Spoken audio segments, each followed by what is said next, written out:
एकता और गोपाल की एक बेटी थी ऐश्वर्या। वह अपने नाम की तरह ही सुंदर थी।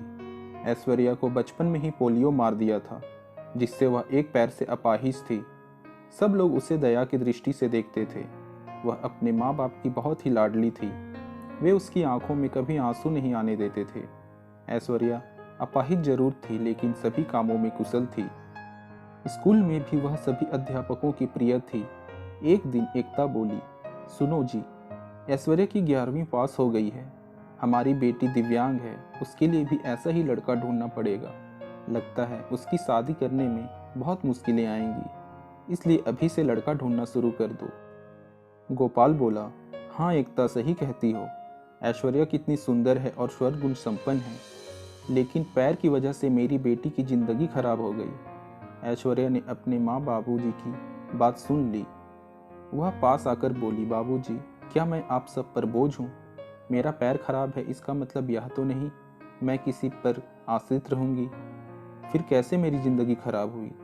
माँ बोली, मन छोटा मत कर बेटी, किसने कहा कि तू बोझ है? तू तो हमारी आंखों का तारा है। माँ, मैं पढ़ाई के साथ साथ कुछ करना भी चाहती हूँ, जिससे मैं खुद पर निर्भर रह सकूँ। इधर ऐश्वर्या की पढ़ाई पूरी हो गई और उधर गोपाल ऐश्वर्या के लिए लड़का ढूंढने लगा। ऐश्वर्या के लिए रितेश का रिश्ता आया। रितेश एक ऑटोमोबाइल फैक्ट्री में काम करता था। रितेश अपनी माँ और अपने पिताजी के साथ ऐश्वर्या को देखने उसके घर आया। रितेश के पिता बोले, अरे बेटा, लड़की का तो पैर खराब है। रितेश बोला, पिताजी, अगर मैं दिव्यांग लड़की से शादी करूंगा तो मुझे किसी का जीवन संभालने का सौभाग्य मिलेगा। फिर रितेश की माँ बोली, बेटा, तेरी जिंदगी है, जो भी फैसला हो सोच समझ कर लेना। फिर रितेश ऐश्वर्या से कहने लगा, देखिए ऐश्वर्या जी, मैंने आपकी जितनी तारीफ सुनी, मैं खुद को आपसे मिलने से रोक नहीं पाया। क्या आप मुझसे शादी के लिए राजी हैं?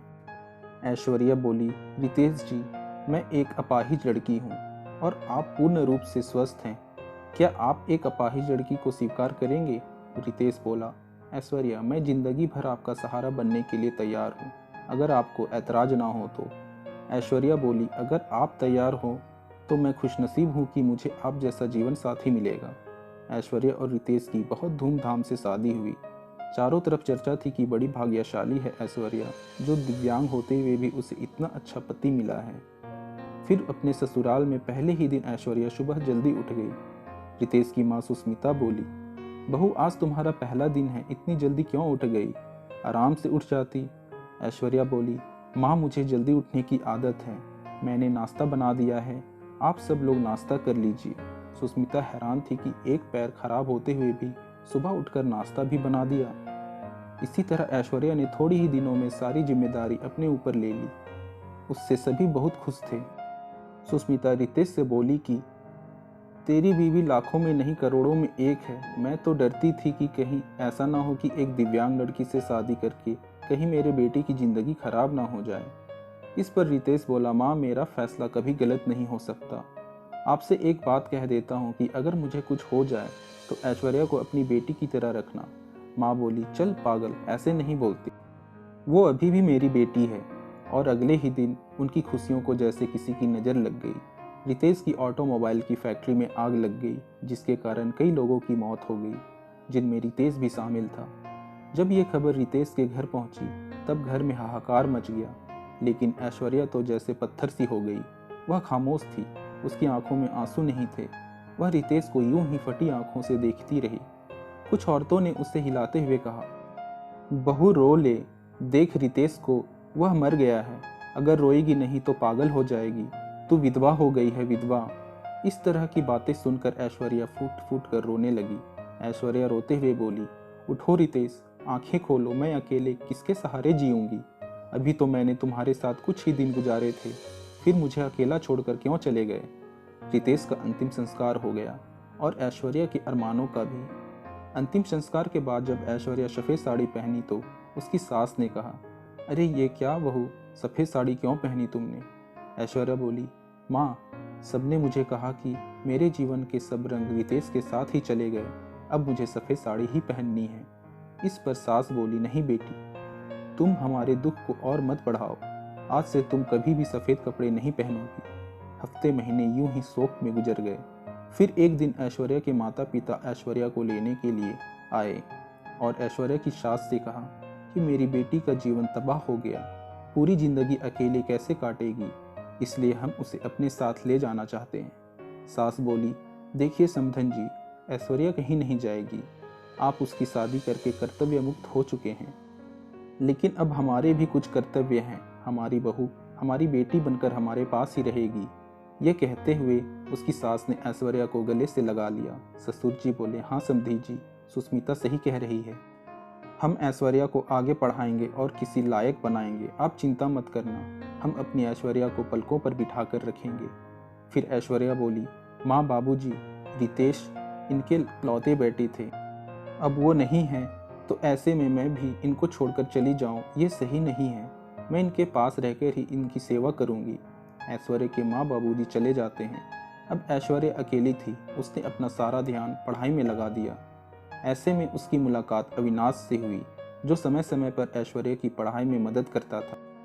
अविनाश रितेश के पिता के दोस्त का सबसे अच्छा बेटा था। उसका काम के सिलसिले में रितेश के पिता के पास आना जाना लगा रहता था। अविनाश इंजीनियर था और बड़ा ही सलीन स्वभाव का संस्कारी लड़का था।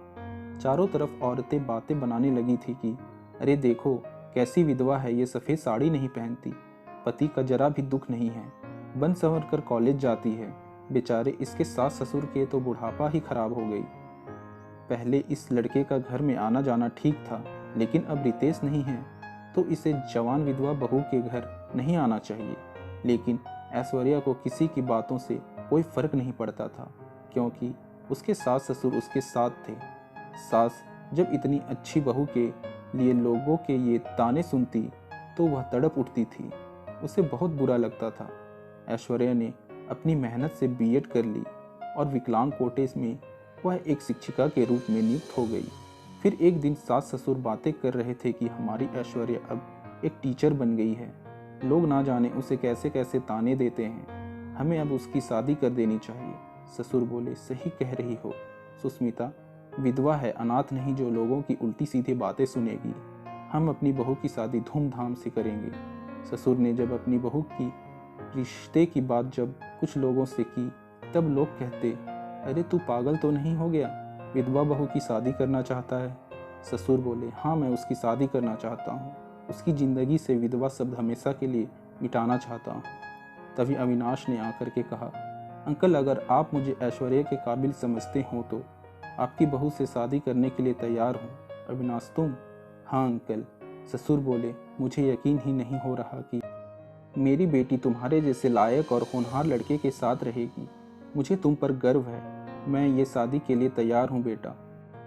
फिर ससुर घर आके ऐश्वर्या से बोलते हैं, बेटी तुम जानती हो मैंने हमेशा तुम्हें अपनी बेटी से बढ़कर माना है, मैं चाहता हूँ कि तुम्हारी जिंदगी के अधूरे सपने को पूरा करो, मैं तुम्हारी शादी अविनाश से करना चाहता हूँ। तुम्हें कोई एतराज़ तो नहीं? ऐश्वर्या बोली, पिताजी रितेश की जगह शायद ही मैं किसी को दे सकूं, लेकिन आपने जो मेरे लिए किया है वो कोई कर नहीं सकता। आपका फैसला मेरी सराखों पर, जैसा आप कहें मुझे मंजूर है।